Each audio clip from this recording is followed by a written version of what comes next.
नमस्कार दोस्तों, स्वागत है आपका आज के एपिसोड में। आज का जो हमारा टॉपिक है वो बेहद इंपॉर्टेंट है। जैसा कि आप देख सकते हैं कि Rajasthan set to witness first interstate translocation of tigers, यानी कि राजस्थान में टाइगर्स को रीलोकेट किया जाएगा। और आगे हम समझेंगे कि पूरी खबर क्या है, इसको विस्तार से हम समझेंगे।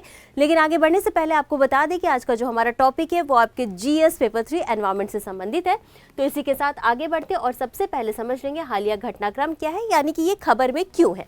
तो सबसे पहले हमने डिस्कस किया कि जैसे कि राजस्थान में जो है कि कुछ टाइगर्स को रिलोकेट किया जा रहा है। तो पेंच टाइगर रिजर्व से बाघिन को रामगढ़ विषधारी टाइगर रिजर्व में स्थानांतरित किया जा रहा है, यानी कि वहां पर उन्हें भेजा जा रहा है। और इसी के साथ ये जो पूरा अनुमोदन है, ये क्यों भेजा जा रहा है, तो इसे राष्ट्रीय बाघ संरक्षण प्राधिकरण और केंद्रीय पर्यावरण, वन और जलवायु परिवर्तन मंत्रालय के द्वारा इसका अनुमोदन किया गया और इसीलिए इन्हें जो है कि राजस्थान में भेजा जाएगा। और आपको बता दें कि राजस्थान में ये पहला अंतर्राज्यीय बाघ स्थानांतरण प्रस्तावित किया गया है, यानी कि इसका मतलब अंतर्राज्यीय बाघ स्थानांतरण का मतलब ये होता है कि एक राज्य से दूसरे राज्य में बाघ को भेजा जा रहा है।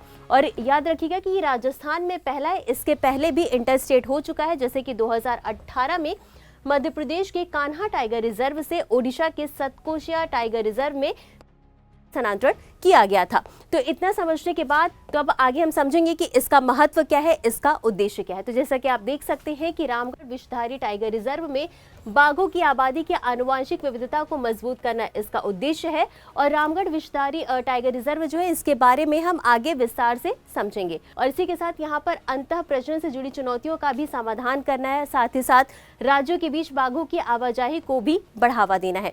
अब इसके लिए कुछ तकनीकी प्रयोग भी किए जाएंगे जिससे कि बाघों पर नजर रखा जा सके। तो ये जो बाघ है इसमें रेडियो कॉलरिंग की जाएगी। अब इसमें होगा क्या कि इनकी वास्तविक समय पर गतिविधि को और व्यवहार की निगरानी की जा सकेगी, ताकि उन्हें जो भी जरूरत होगी, उनके खान पान, उनकी देखरेख आसानी से की जा सकेगी। साथ ही साथ यहाँ पर एआई सक्षम कैमरा ट्रैप भी किया जाएगा जिससे कि इनकी सटीक लोकेशन की पहचान की जा सकेगी। तो इतना समझने के बाद अब हम आगे बढ़ते और समझ लेते हैं इस टाइगर रिजर्व के बारे में, जिसका नाम है रामगढ़ विषधारी टाइगर रिजर्व। तो सबसे पहले तो हम यही समझेंगे कि ये स्थित कहाँ है। तो ये राजस्थान के बूंदी जिले में स्थित है। अब इसके क्षेत्रफल की बात कर लेते हैं। तो ये जो रिजर्व है वो कुल 1501.89 वर्ग किलोमीटर क्षेत्र में फैला हुआ है। अब इसमें कोर क्षेत्र है और बफर क्षेत्र है। तो कोर क्षेत्र की एरिया की बात करें तो इसमें कुल कोर क्षेत्र का जो एरिया है वो 481.90 वर्ग किलोमीटर है। और इसी के साथ बफर क्षेत्र का जो एरिया है वो आपका 1019.98 वर्ग किलोमीटर क्षेत्रफल में ये फैला हुआ है बफर क्षेत्र।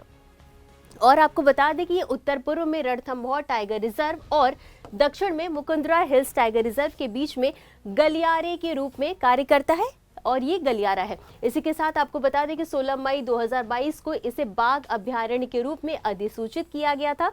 और ये जो टाइगर रिजर्व है इसमें से जो है कि मेज नदी यहाँ से होकर के प्रवाहित होती है और मेज नदी जो है वो चंबल नदी की एक सहायक नदी है। अब इसकी स्थलाकृति की बात कर ले, भूभाग की बात कर ले, तो ये अरावली और विंध्य पर्वत श्रृंखलाओं के उबड़ खाबड़ भूभागों से युक्त है। अब इतना समझने के बाद अब हम यहाँ पर पाए जाने वाली जैव विविधता को भी समझ लेते हैं। लेकिन उसमें सबसे पहले ये समझेंगे वनस्पति के बारे में कि वहाँ पर कौन कौन से वनस्पतियाँ मुख्य रूप से पाई जाती हैं। और उसके बाद हम समझेंगे यहाँ पर मुख्य रूप से कौन कौन से जीव जंतु पाए जाते हैं। तो सबसे पहले वनस्पति की बात कर ले तो यहाँ पर शुष्क पर्णपाती वन पाए जाते हैं, जिसमें कि मुख्य रूप से ढोक, जिसे कि एनोगोइसस पेंडुला भी कहा जाता है। यहाँ पर इन वृक्षों का प्रभुत्व देखने को मिलता है, यानी कि यहाँ पर ये वृक्ष जो है वो बहुतायत मात्रा में पाई जाती हैं। इसके अलावा यहाँ पर कुछ अन्य पेड़ पौधे भी पाए जाते हैं, जिसमें कि शामिल है खैर, रूंज, अमलतास, गुर्जन, सालेर आदि इसमें शामिल है। अब ये तो हमने समझ लिया यहाँ पर पाए जाने वाले वनस्पतियों के बारे में। अब बारी है जीव जंतुओं के बारे की। तो जीव जंतुओं के बारे में भी हम समझ लेते हैं। तो यहाँ पर तेंदुए और भालू का प्रभुत्व देखने को मिलता है, यानी कि तेंदुए और भालू जो है यहाँ पर ज्यादा संख्या में पाए जाते हैं अन्य जानवरों की अपेक्षा। और इसी के साथ यहाँ पर कुछ अन्य जीव जंतु भी पाए जाते हैं, जिसमें कि शामिल है जंगली बिल्ली, सुनहरा सियार, लकड़बग्घा, कलगीदार शाही, भारतीय हेजहॉग, रीसस मकाक और हनुमान लंगूर आदि। तो ये तो हमने समझा यहाँ पर पाए जाने वाली जैव विविधता के बारे में। अब इसी के साथ आगे बढ़ेंगे और इससे संबंधित अभ्यास प्रश्न को भी देख लेते हैं। तो प्रश्न है, रामगढ़ विषधारी टाइगर रिजर्व के संदर्भ में निम्नलिखित कथनों पर विचार करें। कथन 1 जो है वो ये कहता है कि इसे वर्ष 2022 में भारत के 52वें टाइगर रिजर्व के रूप में अधिसूचित किया गया था। और दूसरा कथन जो है वो ये कहता है कि यह रणथंभौर और मुकुंदरा हिल्स टाइगर रिजर्व के बीच वन्य जीव गलियारे के रूप में काम करता है। और तीसरा कथन है कि मेष नदी रिजर्व से होकर के बहती है। उपरोक्त में से कौन सा या कौन से कथन सही है या सही है? आपके पास जो ऑप्शंस है वो ये है कि ए केवल 1 और 2, बी केवल 2 और 3, सी केवल 1 और 3 या डी 1, 2 और 3। और इस प्रश्न का उत्तर आपको हमेशा की तरह कमेंट बॉक्स में देना है। तो आज के लिए बस इतना ही। मिलते हैं अगले एपिसोड में इसी तरह कुछ अहम और ज़रूरी खबरों के साथ। तब तक के लिए धन्यवाद।